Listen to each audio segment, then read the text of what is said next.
Welcome to round 4 of the Parenting Roundabout podcasts for the week of January 31st. I'm Catherine Haleko, and I'm here with Terry Morrow. Hello. And Nicole Eridix. Hi there. As moms of teens and young adults, we've survived those little kid days, yet we're still rethinking the decisions we've made all through our kids' lives and worrying about what's going on right now. Today's Thursday, which means it's time to give into our obsessing. And today we are obsessing about close encounters with wildlife, or at least Nicole is, and Terry and I are just kind of cringing on the sideline. Oh dear. What is happening in California, Nicole? Oh my gosh. It's like this state, I'm telling you, it like between natural disasters and oh my gosh, weather, you name it. So now it's wildlife. So I don't know where I saw it in the news. Like some, just not like overly close, but down here in Southern California, that somebody had seen on their Ring doorbell one evening that there were 2 mountain lions out in the street in front of his house at like 1 a.m. And they were fighting, and one mountain lion killed the other and dragged it and onto this man's front porch and started to eat it. Oh, gosh. Just like your cat would bring you like a little mouse or something. This was a big cat that brought another big cat onto the porch. I know. And so then it just reminded me, like, when my kids, even here where I live, which is a very populated area, my kids, the elementary school they used to go to, or my daughter went to, there were several times when there were reports of a mountain lion in the area. Oh my gosh. And the kids had to stay in.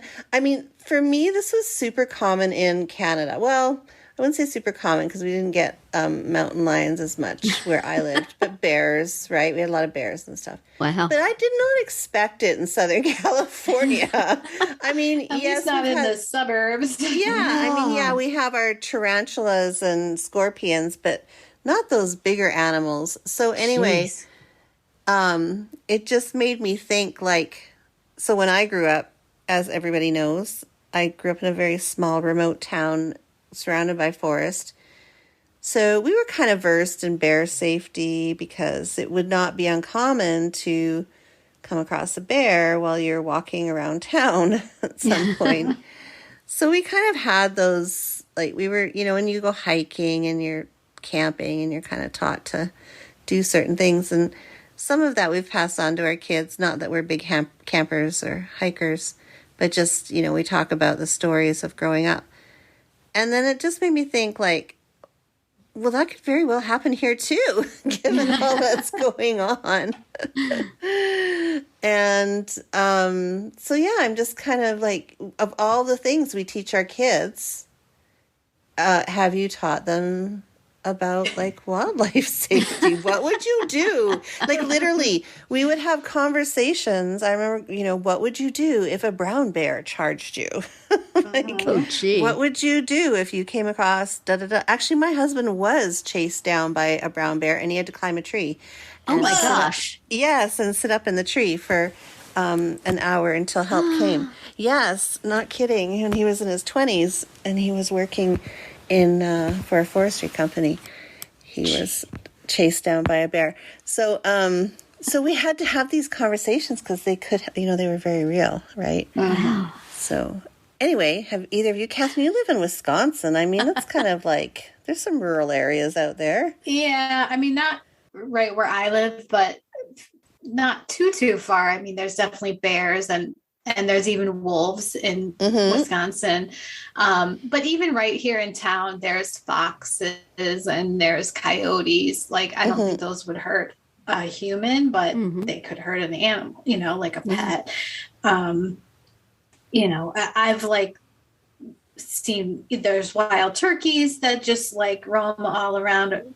I think I once sent you guys a video that I was taking a walk and this turkey was just like barreling down the That's sidewalk. right. It was not going to get out of my way, that's for sure. Yeah.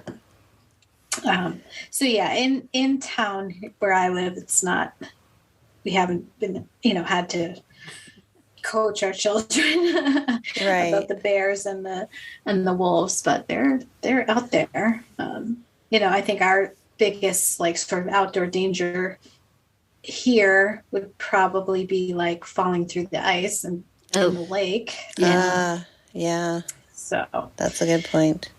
So maybe not so much more environmental kind of education. I mean, the lake has sturgeon in it, which are like gigantic fish that look like dinosaurs.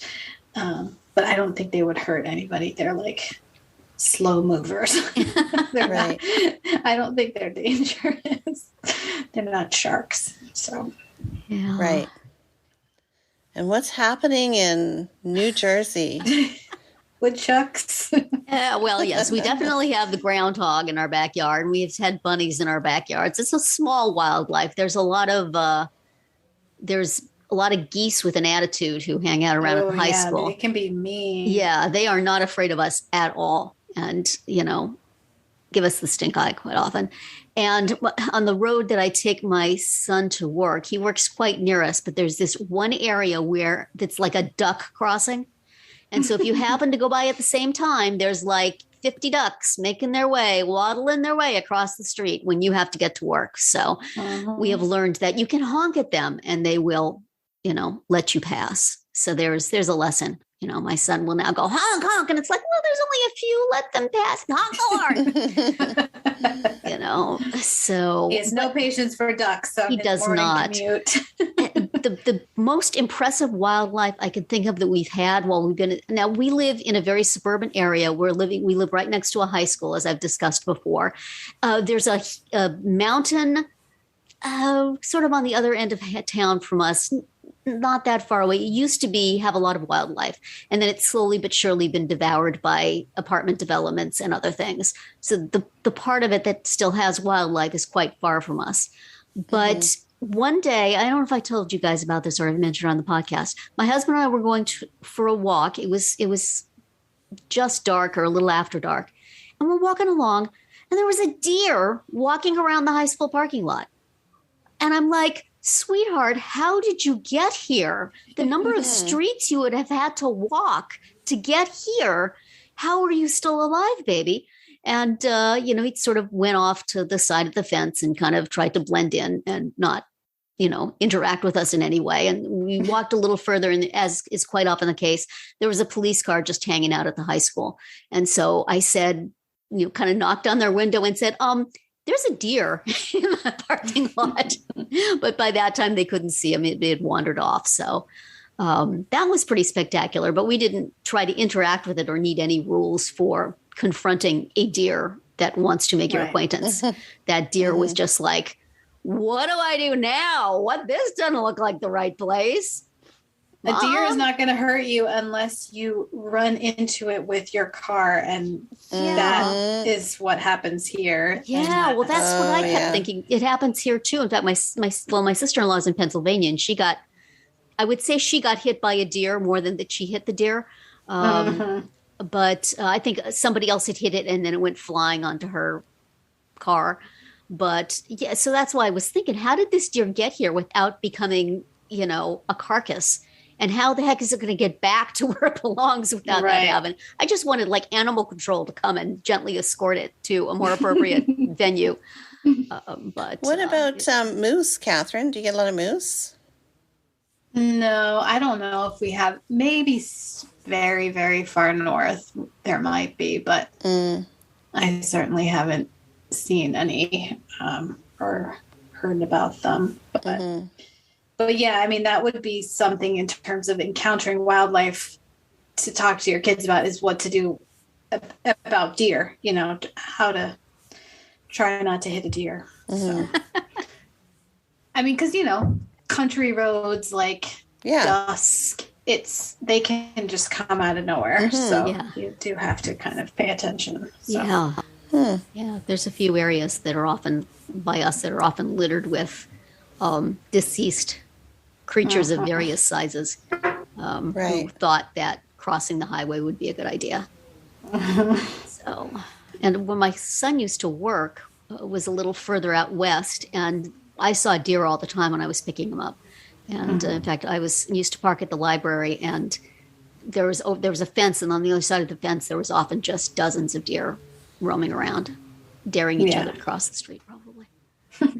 Yeah, we have a little park that's kind of sort of like a wetland-ish, kind of like a marshy area, and there's deer in there all the time. Yeah. So sometimes I decide not to walk through there if I don't want that kind of company. Yeah. I did find that the pandemic seemed to have emboldened at least the small wildlife creatures. When the high school was closed for a long time, it went from thousands of tromping teenage feet everywhere to, a ghost town. And the bunnies were quite happy with that. And, were all over the place. And, also not respectful, like the geese. Human, this is our turf. What are you doing here? Yeah. Just walking, Mr. Bunny. Just hi there.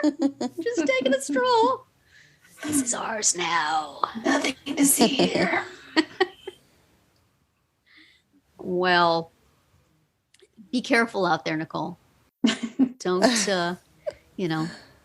be confronting any mountain lions. Tell me about it. Yeah. Let them snooze on your porch and then move on.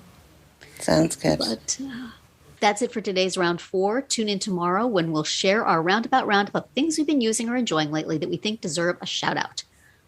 Find all our episodes at parentingroundabout.com and talk back in the comments there, on our Facebook page, or on Twitter, where you'll find us at Roundabout Chat.